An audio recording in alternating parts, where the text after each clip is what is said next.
បាទជម្រាបសួរលោកគ្រូសូមឈ្មោះលីកំពាក់មកពីក្រុមអាយុ30ថ្ងៃផងដែរគឺខ្ញុំនឹងធ្វើតាមfile ធ្វើការ category ទៅ file អូខេឥឡូវយើងទៅកាន់ method របស់យើងតែម្ដងទៅអញ្ចឹងយើងដំបូងយើងត្រូវការconnect គ្នា relationship ពី POP.OS ឬក៏ logic របស់យើងចូលទៅក្នុង PowerShell computer របស់យើងសិនឥឡូវយើងត្រូវការ command cmd មកយើងដាក់ដំបូងសួរខ្លួនឯង who am I ខ្ញុំលើក clear ចោលតាមទីខ្ញុំធ្វើការ IPA sorry IPA នេះគឺ IP របស់ខ្ញុំដែរឥឡូវបើកPOP.OS របស់យើងទៅសម្រាប់ POP.OS PowerShell ហើយយើងដាក់មក SX បើធំជាងហ្នឹងទៅ SX ឈ្មោះរបស់យើងហើយ add IP មកចេះ192បើជាមួយ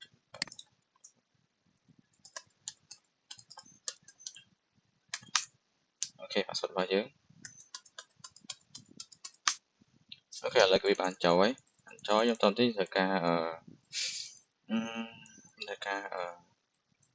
list វាមើល list វាតាមធ្វើការចូលវាមើលដាក់ ls sorry ls ដក ls អា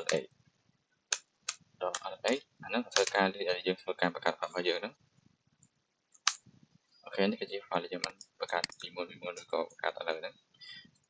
តើពេលយើងធ្វើការ list ហើយយើងត្រូវការចង់ធ្វើការសូទៅដល់ file 3ខាងលើនេះទេអញ្ចឹងការសូ3ខាង file ខាងលើនេះយើងត្រូវការ command ls ឬក៏យើងធ្វើការls តើមកទៀតយើងត្រូវការដាក់មក ls ហើយយើងត្រូវការដាក់ដក lx ដដែលយើងត្រូវការដាក់សញ្ញាសញ្ញាឃ្លាំង2ចាហើយដាក់ header head ហើយដក3ដើម្បីធ្វើការសូស្ទន្លេខខាងលើនេះគឺសូមមកតតអំណាចយើងទៅណាហើយតទៀតពេលយើងបានធ្វើការសូវាអីអស់ហើយយើងធ្វើការទៅបង្កើត file វាមួយយើងដាក់បង្កើត file directory មកដាក់k dir តមកទីដាក់ឈ្មោះមកភ័ក្រឲ្យយើងទៅតាមទី .au 30ហើយតើយើងធ្វើការហើយត្រូវការទៅចុច enter ហើយត្រូវការចូលទៅក្នុង file cd ហើយត្រូវការដាក់ថាកុំភ័ក្រ tab ពីមួយមកហើយយើងចុច enter ឥឡូវចូលទៅក្នុង file មួយហ្នឹងហើយតើយើងចូលទៅក្នុង file មួយហ្នឹងហើយយើងត្រូវការទៅយើងត្រូវការបង្កើត cat ដូចជាខាយហ្នឹងpick ឯណា tnt មក cat ហើយតទៅទៀត pip sorry pip pitch.tnt ហើយនឹងធ្វើការចូល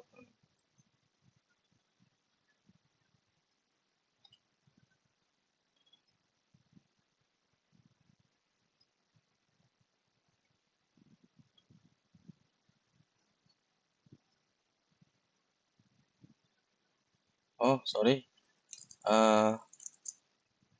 ច្រឡំ sorry សកល nano pick nano nano pip.tt នេះមិនត្រូវ sorry ឥឡូវយើងត្រូវការបង្កើត file មួយមកឈ្មោះថាភ័ក្រ au 30ភ័ក្រ au 30ភ័ក្រ au 30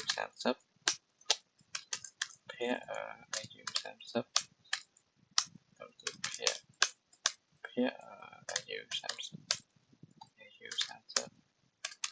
ភ័ក្រ au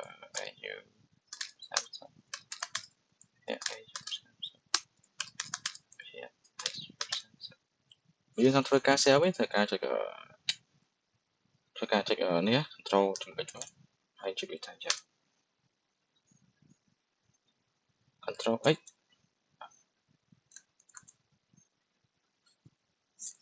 ហើយយើងចេះឲ្យ enter វាអូខេហើយ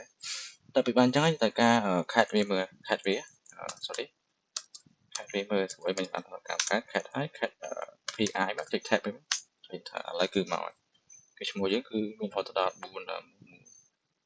2 4 6 6 7អញ្ចឹងទៅឥឡូវចង់ធ្វើការ cat តែ ខេតតែ2ឯងខេតតែ2កន្លឹមខាងលើហ្នឹងថាការឬក៏ខេតតែ3គេបានតែខេតPI ឲ្យ tab 1មកហើយតាមសញ្ញាខាង2ហ្នឹងគេដាក់ខេតហើយដល់3មកគេចេញ3មកដល់2អញ្ចឹងហើយយើងថាការធ្វើការ check material ដែលយើងដែលយើងបានធ្វើការនេះវាហ្នឹងតែគឺយើងដាក់ថាls ដល់ lx សញ្ញាខាង2ហ្នឹងតាមតែយើងដាក់ថា ta មិនតិចអត់មានទេនេះសួរយើងដំណើរចង់មួយណាដាក់ tli ដល់2នេះ file យើងបានធ្វើការបង្កើតមុនហ្នឹងអូខេថ្ងៃទី13ហ្នឹងហើយម៉ោង14អញ្ចឹងដែរហើយវីដេអូមិនតែប៉ុណ្្នឹងបាទសូមអរគុណសូមជម្រាបលា